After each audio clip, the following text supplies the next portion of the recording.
العظيم أستغفر الله العظيم أستغفر الله العظيم.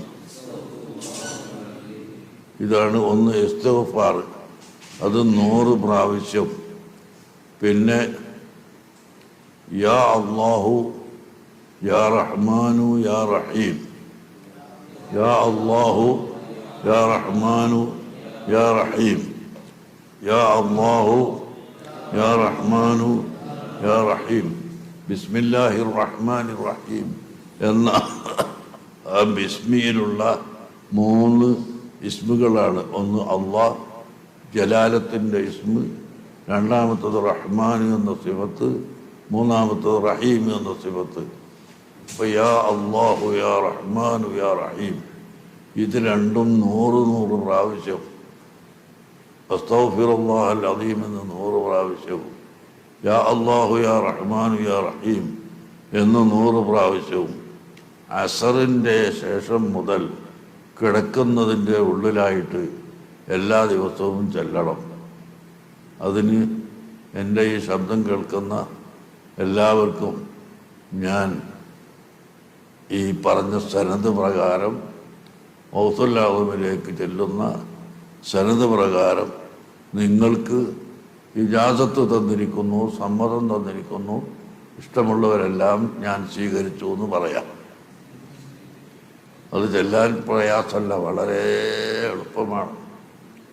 പിന്നെ രാത്രി വേറെ ഒരു തരീഖത്ത്, നഖ്ശബന്ദിയ തരീഖത്ത്, ബഹുമാനപ്പെട്ട ഷെയ്ഖ് അഹ്മദ് സർഹന്ദി റളിയല്ലാഹു അൻഹു, അത് സർഹിന്ദ് എന്ന് പറയുന്നത് ഇന്ത്യ രാജ്യത്തുള്ള സ്ഥലമാണ്, ഇന്ത്യൻ്റെ പുറത്തല്ല, പഞ്ചാബിലാണ് സർഹിന്ദ്. അവിടെയാണ് ഷെയ്ഖ് അഹ്മദ് സർഹിന്ദി എന്ന് പറയുന്ന തരീഖത്ത് നഖ്ശബന്ദിയയുടെ ഷെയ്ഖായ ഷെയ്ഖ് ബഹാഉദ്ദീൻ നഖ്ശബന്ദി റളിയല്ലാഹു അൻഹുവിൻ്റെ, അവർ ഉസ്ബെക്കിസ്ഥാനിലാണ്. ഷെയ്ഖ് ബഹാഉദ്ദീൻ നഖ്ശബന്ദി അവരുടെ ശിഷ്യനായ ഷെയ്ഖ് മുഹമ്മദ് ബാക്കില്ല റളിയല്ലാഹു അൻഹു, അവരെ ഖബർ ഡൽഹിയിലാണ്. അവരെ ഇന്ത്യയിലേക്ക് അയച്ചതായിരുന്നു. പക്ഷെ അവർ ഖിലാഫത്ത് കൊടുത്തത് അവരുടെ ശിഷ്യനായ ഷെയ്ഖ് അഹ്മദ് സർഹിന്ദി റളിയല്ലാഹു അൻഹു അവർക്കാണ്. അവർ പഞ്ചാബിൽപ്പെട്ട സർഹിന്ദ് എന്ന സ്ഥലത്താണ് അവർ താമസിച്ചിരുന്നത്. അവിടെ തന്നെയാണ് വഫാത്തായത്, അവിടെ തന്നെയാണ് അവിടുത്തെ ഖബറും ഉള്ളത്. അവരുടെ തരീഖത്തും വളരെ വിശാലമാണെങ്കിലും അതിൽ ചുരുങ്ങിയ 2 ദിക്ർ, ഒന്ന് അല്ലാഹ് അല്ലാഹ് അല്ലാഹ് എന്ന് 100 വട്ടം സുബഹി നിസ്കാരത്തിൻ്റെ മുമ്പ് തഹജ്ജുദ് നിസ്കരിച്ചിട്ട് പറയാ 100 വട്ടം. പിന്നെ അസ്തഗ്ഫിറുല്ലാഹൽ അദീം എന്ന് 100 വട്ടം അവിടെ. ഖുർആനിൽ വബിൽ അസ്ഹാരി ഹും യസ്തഗ്ഫിറൂൻ, രാത്രി പാതിര സമയത്ത് പൊറുക്കലിനെ തേടുന്നവർ എന്ന് പ്രത്യേകം പറഞ്ഞിട്ടുണ്ട്. എല്ലാ സമയത്തും പൊറുക്കലിനെ തേടുന്നതിന് പുറമെ വബിൽ അസ്ഹാരി ഹും യസ്തഗ്ഫിറൂൻ, പാതിര സമയത്ത് പൊറുക്കലിനെ തേടുന്നവർ എന്ന് കാമിലായ മുഅ്മിനീങ്ങളെ സംബന്ധിച്ച് അള്ളാഹു ഖുർആനിൽ പറഞ്ഞിട്ടുണ്ട്.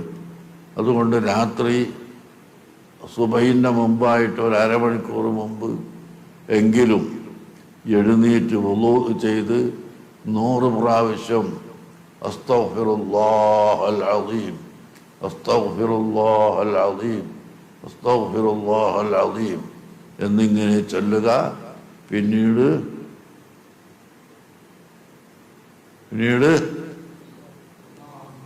അല്ലാഹ് അല്ലാഹ് അല്ലാഹ് എന്നിങ്ങനെ ആരും അറിയാത്ത സമയമാണല്ലോ. അപ്പോൾ വേറൊരാൾ കേൾക്കാത്ത സമയമാണ്. അഥവാ കേട്ടാൽ ഭാര്യ കേൾക്കും, ഭാര്യകൾ ചെല്ലുന്നത് ഭർത്താവും കേൾക്കും, വേറെ ആരും കേൾക്കൂല.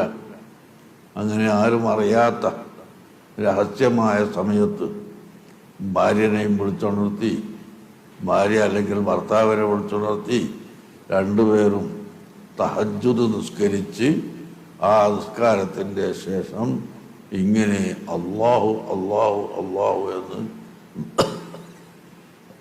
100 പ്രാവശ്യവും അസ്തഗ്ഫിറുല്ലാഹൽ അസീം എന്ന് 100 പ്രാവശ്യവും പാതിര സമയത്ത് ചൊല്ലിയാൽ അതും നമുക്ക് നമ്മുടെ ഈമാൻ കട്ടിയാവാനും ഈമാൻ ശക്തിയാവാനും ഈമാൻ ഒരിക്കലും നഷ്ടപ്പെട്ടു പോവാതെ നിലനിൽക്കാനും സാധിക്കും എന്ന് ഞാൻ നിങ്ങളെ ഓർമ്മപ്പെടുത്തുകയും അത് ചെല്ലാൻ വേണ്ടി സമ്മതം നൽകുകയും ചെയ്യുന്നു.